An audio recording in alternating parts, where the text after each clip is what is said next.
Chers amis, bien le bonjour. On se retrouve pour une vidéo dans la série Ce que l'intelligence artificielle peut nous apporter en tant qu'orateur et créateur de contenu, parce que vous le savez, si cette chaîne s'appelle les orateurs augmentés, c'est parce qu'on est là pour faire passer nos idées toujours plus efficacement. Et il y a une partie du travail qui repose sur comment structurer son discours, comment faire de bons arguments. Vous avez beaucoup de ressources en ce sens sur cette chaîne. Il y a une autre part du travail qui consiste à rester au contact des nouvelles technologies. Et donc vous avez une playlist qui s'appelle Rhétorique et intelligence artificielle où je vous enseigne, où je vous montre au fur et à mesure comment vous pouvez intégrer les développements en matière d'intelligence artificielle dans vos routines de création de contenu et de création de discours. On a une nouveauté qui a fait un petit peu parler récemment, à savoir OpenIA annonce qu'ils ont enfin créé un programme qui permet à partir d'une impulsion de texte de créer des belles vidéos et des vidéos qui sont, enfin voilà, c'est des choses qu'on n'aurait pas pu voir autrement.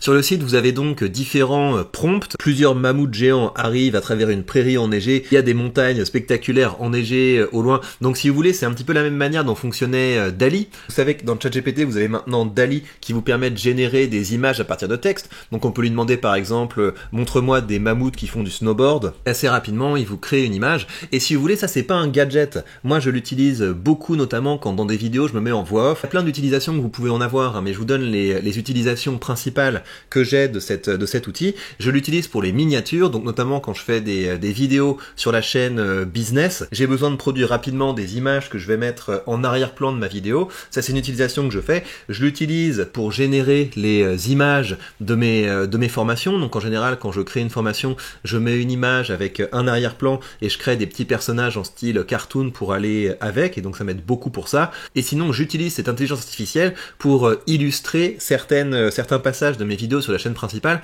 quand je dois me mettre en voix off. Par exemple, si je vous raconte une confrontation entre deux orateurs antiques, une époque où on n'a pas de vidéo, pas d'image, et bien ça permet comme ça d'illustrer et de gagner du temps, parce que avant, pour les montages, je perdais beaucoup de temps. Essayer de chercher sur Google l'image qui pourrait plus ou moins illustrer, et donc ça me fait effectivement gagner beaucoup de temps. Et donc là, on passe un cap, parce que apparemment, à partir d'un prompt, on va pouvoir générer des images de ce genre-là. Il y a des choses qui sont assez spectaculaires. C'est joli le rendu, c'est photoréaliste, et ce qui est possible également, c'est de lui demander de faire des choses du type « Regarde, j'ai une image, j'ai envie que tu me fasses une vidéo qui s'inspire de cette image ». On peut faire également des choses du type « Regarde, ça c'est le début de la vidéo, et j'ai envie que tu termines cette vidéo ». C'est-à-dire qu'il va être aussi agile avec de la vidéo qu'il était agile avec du texte, parce qu'on pouvait déjà lui demander « Tiens, regarde, j'ai écrit ce texte » ou alors « J'ai cette idée pour faire un texte, est-ce que tu peux le continuer ?»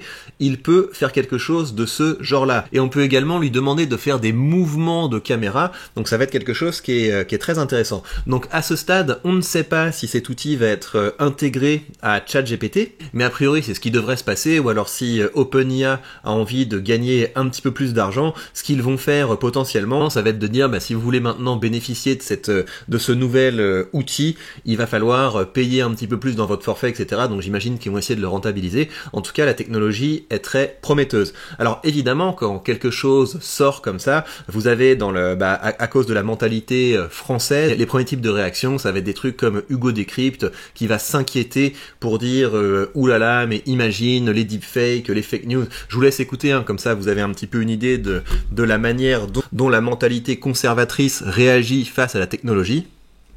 Enfin, dernière grande question, c'est la question du détournement potentiel de telles technologies, notamment à des fins politiques. On peut imaginer typiquement des fausses informations, des faux discours être propagés. C'est un sujet dont on a déjà beaucoup entendu parler, mais qui pourrait revenir forcément quand on voit un tel degré de réalisme. Et puis, sans parler de politique, il y a aussi des fausses vidéos qui circulent dans le simple but de nuire à la réputation de certaines personnes. Ces dernières semaines, par exemple, la chanteuse américaine Taylor Swift a été victime de deepfakes pornographiques, avec donc des images à caractère sexuel, la mettant en scène. Si vous voulez, il faut avoir conscience de ce risque, mais on a eu les mêmes discours avec oui, mais quand les gens vont commencer à être capables de créer du contenu sur les réseaux sociaux sans passer par les journalistes officiels, est-ce qu'on va pas multiplier les fake news? Évidemment, tous les outils peuvent être détournés, mais pour cette nouvelle intelligence artificielle, comme pour tous les nouveaux outils, il faut pas vous mettre en position de pauvre victime du type oulala, qu'est-ce que je vais perdre avec cette nouvelle technologie? La question, c'est qu'est-ce que vous allez gagner? Et moi, je sais que vous me donnez quelque chose comme ça, je vais pouvoir faire des vidéos qui vont être beaucoup mieux illustrées. Ça va me permettre de faire du meilleur travail. Donc, toujours quand vous avez des nouveaux outils qui arrivent comme ça, la bonne manière de réagir, c'est de vous demander comment je vais pouvoir intégrer cet outil dans mon travail. En quoi ça va me permettre d'augmenter mes capacités plutôt que d'avoir peur en vous disant « Ouh là là, qu'est-ce que ça va me retirer ?» Non, tout ça, ce qui est en train de se passer pour moi, c'est quelque chose qui est globalement très positif. J'ai hâte de pouvoir commencer à l'utiliser. Si vous avez envie de rester au contact de la technologie, si vous avez envie de commencer à intégrer l'intelligence artificielle dans votre création de contenu, vous savez que j'ai une formation qui s'appelle justement ChatGPT pour les créateurs de contenu. Je vais vous publier une très belle mise à jour de cette formation prochainement, donc c'est un très bon moment pour pouvoir la rejoindre. D'autant plus que je vous ai préparé un coupon sous cette vidéo qui vous permettra d'y accéder pendant quelques jours pour une fraction de ce prix. Voilà, dites-moi ce que vous pensez de cette nouvelle intelligence artificielle. Est-ce que ça vous fait peur? Plus intéressant, est-ce que vous voyez des manières créatives dont vous allez pouvoir intégrer ça à votre travail? Hâte de vous lire, prenez bien soin de vous et on se retrouve très vite pour de prochains contenus.